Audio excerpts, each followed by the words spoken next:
2021년 전국 한인연합감리교회 사순절 특별새벽 연합성회 3월 9일 말씀을 전하게 된 조지아주의 유난 한인교회를 섬기고 있는 남성원 목사입니다. 오늘 이 새벽에 함께 묵상할 본문 말씀은요, 이사야서 47장 1절에서 11절까지의 말씀입니다. 제가 봉독해 드리겠습니다.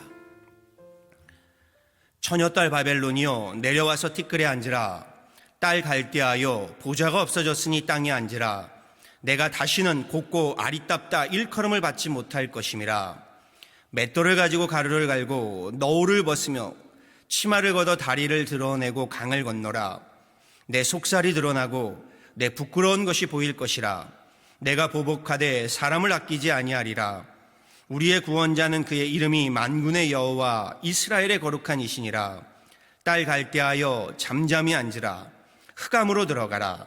내가 다시는 여러 왕국의 여주인이라 일컬음을 받지 못하리라. 전에 내가 내 백성에게 노하여 내 기업을 욕되게 하여 그들을 내 손에 넘겨주었거늘 내가 그들을 긍휼히 여기지 아니하고 늙은이에게 내 멍에를 심히 무겁게 메우며 말하기를 내가 영영이 여주인이 되리라 하고 이 일을 내 마음에 두지도 아니하며 그들의 종말도 생각하지 아니하였도다. 그러므로 사치하고 평안히 지내며 마음에 이르기를 나뿐이라 나 외에 다른 이가 없도다. 나는 과부로 지내지도 아니하며 자녀를 잃어버리는 일도 모르리라 하는 자여, 너는 이제 들을지어다. 한날에 갑자기 자녀를 잃으며 과부가 되는 이 두 가지 일이 내게 임할 것이라. 내가 무수한 주술과 많은 주문을 빌릴지라도 이 일이 온전히 내게 임하리라. 내가 내 악을 의지하고 스스로 이르기를 나를 보는 자가 없다 하나니 내 지혜와 내 지식이 너를 유혹하였음이라. 내 마음에 이르기를 나뿐이라 나 외에 다른 이가 없다 하였으므로 재앙이 내게 임하리라. 그러나 내가 그 근원을 알지 못할 것이며 손해가 내게 이르리라. 그러나 이를 물리칠 능력이 없을 것이며 파멸이 홀연히 내게 임하리라. 그러나 내가 알지 못할 것이니라. 아멘. 제가 모셨던 목사님 글에서요, 도반이란 말은 주로 불교에서 사용하는 단어이지만 깨달음을 목적으로 함께 도를, 함께 길을 걷는 벗을 의미하고요, 나아가 도를 함께 수행하는 자들을 칭하는 말이다라고 했습니다. 우리는 예수의 도를, 주님의 길을 함께 가는 사람들입니다. 지금의 팬데믹 시대를 함께 겪으면서요, 사순절기의 이 40일을 여러 교회들과 성도분들과 함께 연합성회로 주님의 길을 함께 걷고 주님의 도를 함께 행함이 참으로 감사하고 좋습니다. 오늘의 본문 말씀 함께 살펴보겠습니다. 먼저 이사야서는요, 총 66장으로요 신구약 성경의 66권을 압축하고 있음을 앞서 목사님들께서 전해주셨습니다. 구약 39권과도 같이요, 이사야서의 전반부 39장까지는 이스라엘의 과거의 죄악과 심판에 대한 이야기가 주를 이루고 있고요, 신약 27권과 같이 이후의 27장은 이방 나라들의 심판과 미래의 이스라엘의 회복과 메시아의 오심, 그리고 도래할 하나님 나라의 영광에 대한 소망의 메시지를 전하고 있다라고 했습니다. 역사적으로도요, 이사야서는 세 개의 시대로 구분되어진다라고 했습니다. 1장에서부터 39장까지는요 기원전 8세기의 역사를, 40장부터 55장까지는 기원전 6세기 바벨론 포로기의 역사를, 56장부터 마지막 66장까지는요 포로기 이후의 역사를 기록하고 있다라고 해서 제1 이사야, 제2 이사야, 제3 이사야로 구분되어진다라고 하였습니다. 함께 봉독한 이사야 47장은요 제2 이사야에 해당되는 이사야의 후반부의 바벨론 포로기 시기로요, 이스라엘은 예루살렘이 바벨론에 함락되고요, 나라와 민족은 바벨론 제국의 포로가 되어버린 암흑기의 때입니다. 반면에 바벨론 제국은 영화를 누리며 형통할 때에 이사야 선지자를 통해 선포하시는 하나님의 말씀입니다. 본문에서 이사야 선지자가 전하는 말씀이 놀랍습니다. 주변 국가들을 점령하고요, 이집트 제국과 아수르 제국까지 무너뜨리고 승승장구하면서 세계를 주름잡고 형통을 누리던 바벨론 제국을 열방의 여왕으로 비유하면서요, 건재한 그 바벨론 제국이 패망하고 멸망하게 될 것을 예언하고 선포하고 있기 때문입니다. 1절 말씀 함께 보시죠. 처녀딸 바벨론이요 내려와서 티끌에 앉으라. 딸 갈대하여 보좌가 없어졌으니 땅에 앉으라. 내가 다시는 곱고 아리따다 일컬음을 받지 못할 것이라. 5절의 말씀도 동일합니다. 딸 갈대하여 잠잠히 앉으라. 흑암으로 들어가라. 내가 다시는 여러 왕국의 여주인이라 일컬음을 받지 못하리라. 여왕의 보좌가 없어지리니 보좌에서 내려와 티끌에 땅에 앉으랍니다. 다시는 여왕의 그 곱고 아리따움을 보지 못할 것이요 바벨론 역시 흑암에 들어가 잠잠히 앉게 될 것이다 라고 말씀하십니다. 2절과 3절 말씀도 보시죠. 맷돌을 가지고 가루를 갈고 너울을 벗으며 치마를 걷어 다리를 드러내고 강을 건너라. 내 속살이 드러나고 내 부끄러운 것이 보일 것이라. 내가 보복하되 사람을 아끼지 아니하리라 라고 말씀하시죠. 여왕, 공주의 신분에서요 노예의 신분이 되어 맷돌을 갈게 될 것이랍니다. 치마를 걷어붙이고 강을 건너 도주하는 도망자 신분이 될 것이랍니다. 속살이 드러나는 수치와 부끄러움을 당하게 될 것이랍니다. 무섭도록 바벨론을 보복하시는데 하나님께서 사람을 아끼지 아니하고 심판하시겠다라고 하십니다. 그리고 4절에 이르러서는요 이 모든 역사를 주관하는 분이 누구이신지를 전하시지요. 우리의 구원자는 그의 이름이 만군의 여호와 이스라엘의 거룩한 이시니라.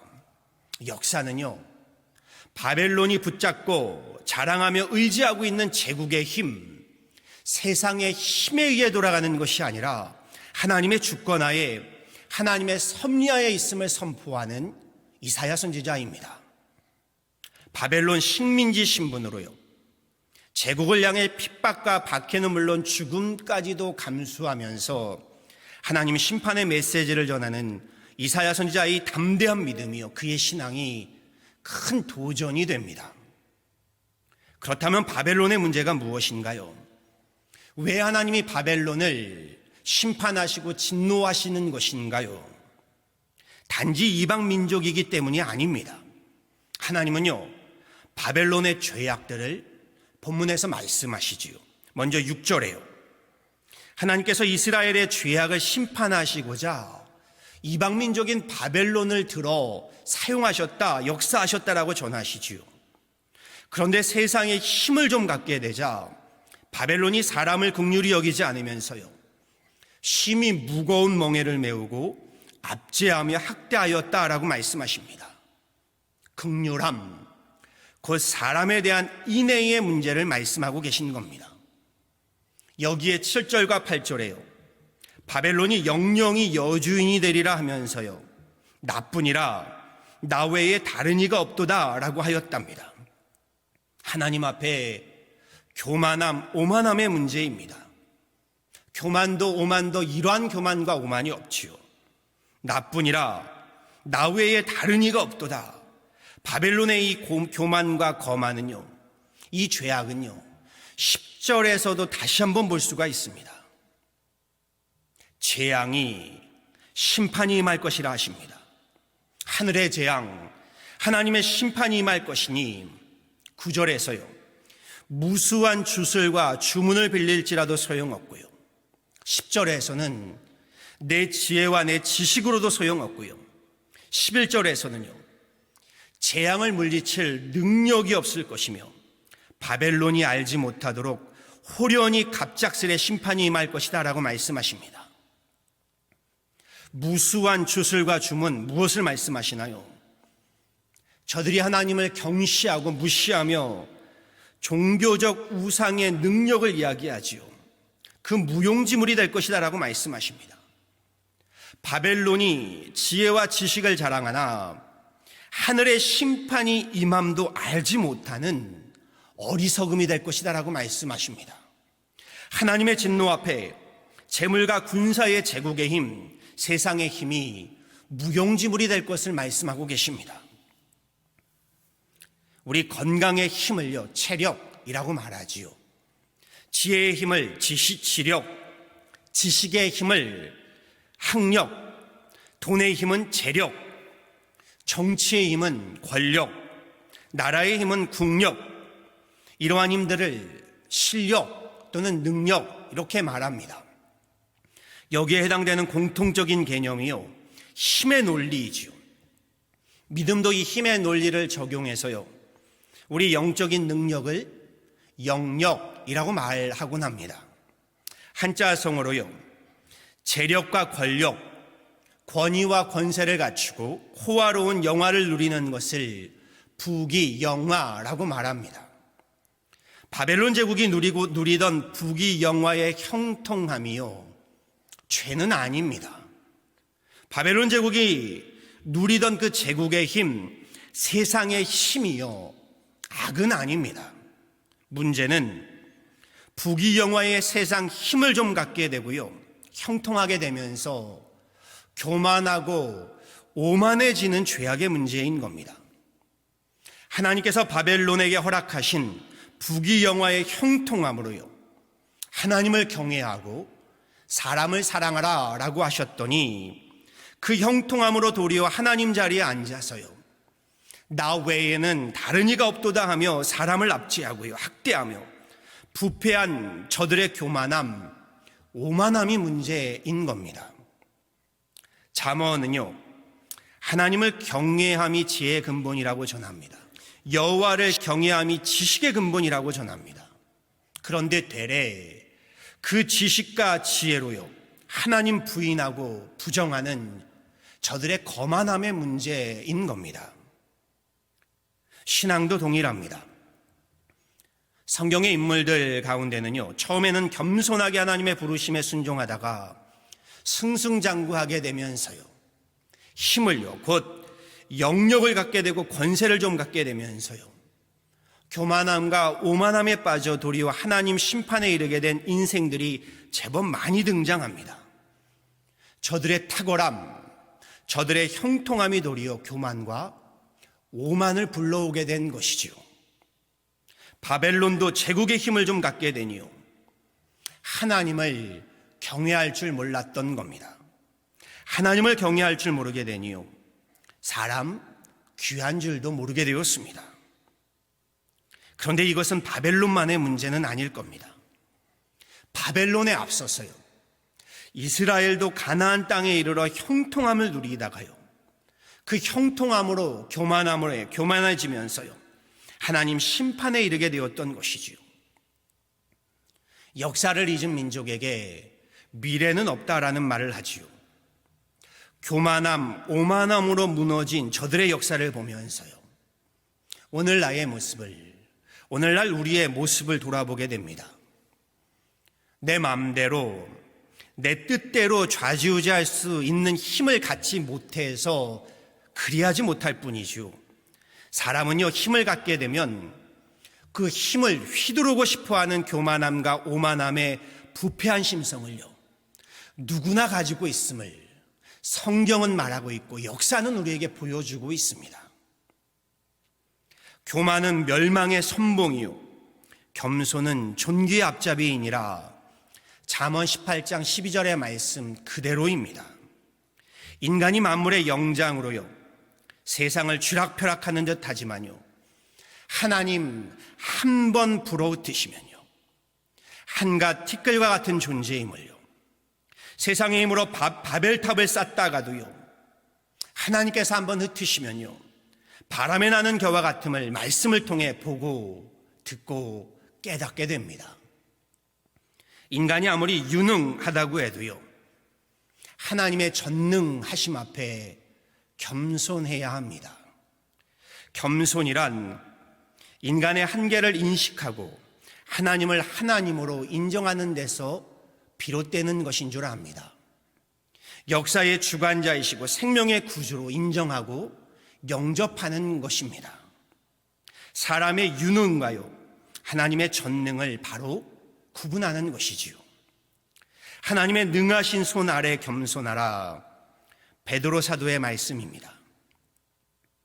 우리 부족함보다는요, 부유함을 더욱 조심해야 합니다. 없을 때보다는 힘이 있을 때 더욱 겸손해야 하는 줄 압니다. 영적인 힘이든 지적인 힘이든 물질의 힘이든 건강의 힘이든 힘이 있을 때 하나님의 능하신 손 아래 더욱 겸손하고 겸허해야 합니다. 오늘 말씀에서요, 이사야 선지자는 겸손이란 무엇인지를 분명하게 전하고 있습니다. 4절과 5절의 말씀이지요. 우리의 구원자는 그의 이름이 만군의 여호와 이스라엘의 거룩한 이시니라. 딸 갈대하여 잠잠히 앉으라. 제국의 힘에요, 세상의 힘 앞에 조아리는 것이 겸손이 아닙니다. 사람 앞에 엎드리는 것이 겸손이 아닙니다. 겸손은요, 하나님 앞에 잠잠히 엎드림입니다. 하나님 앞에 잠잠히 순종하며 하나님을 경외하고 사람을 사랑함, 이것이 겸손임을 저는 오늘 말씀에서 다시금 깨닫게 됩니다. 지금의 팬데믹 시대와 같이요, 혼돈과 공허와 흑암의 시기도 없는 줄 압니다. 코로나 바이러스를 두고서요, 하나님의 심판이요 하나님의 진노다 라고 우리 단죄하며 외치는 것은요, 하나님 자리에 앉아 정죄하고 심판하는 교만이고 오만인 줄 압니다. 또 반면에요, 지금의 팬데믹에도 세상 힘을 믿고요, 하나님 앞에 우리 잠잠히 엎드리지 못한다면요, 그것만큼의 오만과 거만도 없는 줄 압니다. 기쁨의 언덕으로 말씀 묵상 제목이요, 내 앞에 잠잠하라입니다. 욥의 고백이 생각났습니다. 잘 알지도 못하면서 감히 주님의 뜻을 흐려놓으려 한 자가 바로 저입니다. 깨닫지도 못하면서 함부로 말을 하였습니다. 욥의 고백입니다. 하나님 앞에 잠잠히 앉으라. 저는 이 말씀에서요, 이사야 선지자의 믿음을 볼 수 있었습니다. 하나님 말씀을 전하며 선포할 때에도요, 바벨론의 식민지하에 이사야의 삶은 피폐하고 곤고하고 답답했을 것이 분명합니다. 위협과 핍박과 협박도 받았을 겁니다. 나라가 무너졌고요, 가정과 기업이 황폐해진 식민지 현실의 문제도 아직 해결된 것이 아닙니다. 세상 힘 믿고요, 하나님 경시하고 사람을 짓밟는 바벨론 제국이 큰 소리치고 있는 상황입니다. 그처럼 혼돈과 공허와 흑암의 상황 속에서도요, 이사야 선지자는 하나님 앞에 잠잠하라 라고 명합니다. 아직은 보이지 않고요, 손에 잡히는 것 없는 상황이었지만 현실의 고난과 역경을 버텨내면서요, 잠잠히 하나님을 신뢰하는 이 믿음이 이사야에게는 있었다라는 겁니다. 결국 하나님께서 다시금 이스라엘을 일으켜 세우시고요, 예루살렘 성전 가운데 거하시며 영광을 드러내실 그날이 올 것임을요, 이사야는 굳게 믿고 있었다라는 겁니다. 하나님 앞에 잠잠하라.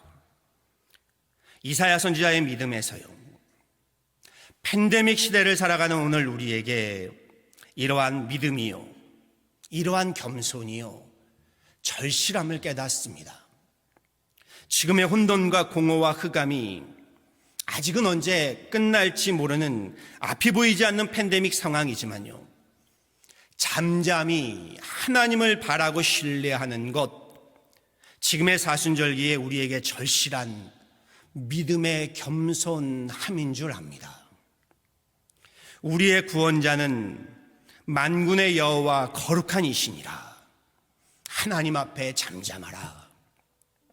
오늘도 성경의 이 말씀 붙들고서요, 만군의 여호와 하나님 앞에 잠잠히 엎드려 경외함으로요, 하나님 앞에 겸손함으로요, 승리하는 귀한 사순절기 되시기를요, 우리 구주 예수 그리스도의 이름으로 간절히 축원합니다. 아멘.